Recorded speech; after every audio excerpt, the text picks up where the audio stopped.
সবাই বাজার বাসায় চলে যান, তবে রাস্তায় কেউ আড্ডা দিবেন না। ওর কাছ থেকে হিসাব বের করে ছাড়বো আমরা ইনশাআল্লাহ।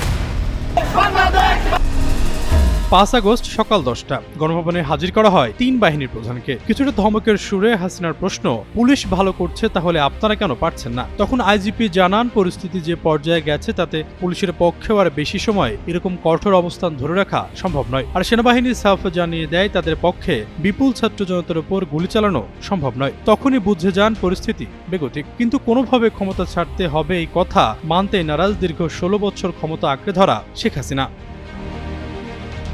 সাবেক প্রধানমন্ত্রীকে জানানো হয়েছিল যে মানুষজনকে বেশি সময় আটকে রাখা যাবে না এবং তারা গণভবনের দিকে রওনা হবেন। সেক্ষেত্রে শেখ হাসিনার জীবন বিপন্ন হতে পারে, কিন্তু তাতেও কাজ হচ্ছিল না। বোনকে বোঝানোর চেষ্টা করেন শেখ রেহেনাও, কিন্তু তাকেও পাত্তা দিতে চাননি শেখ হাসিনা।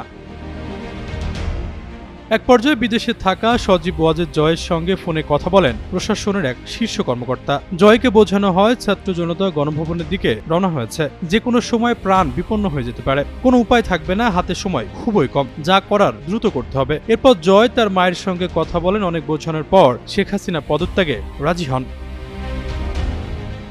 কিন্তু তিনি তখন একটা ভাষণ রেকর্ড করতে চান জাতির উদ্দেশ্যে প্রচারের জন্য। ততক্ষণে গোয়েন্দা তথ্য আসে যে বিপুল সংখ্যক ছাত্র জনতা শাহবাগ ও উত্তরা থেকে গণভবন অভিমুখে রওনা হয়েছে। দ্রুত বিবেচনায় 45 মিনিটের মধ্যে শাহবাগ থেকে গণভবনে আন্দোলনকারীরা চলে আসতে পারে, ফলে যা করার এই সময়ের মধ্যেই করতে হবে।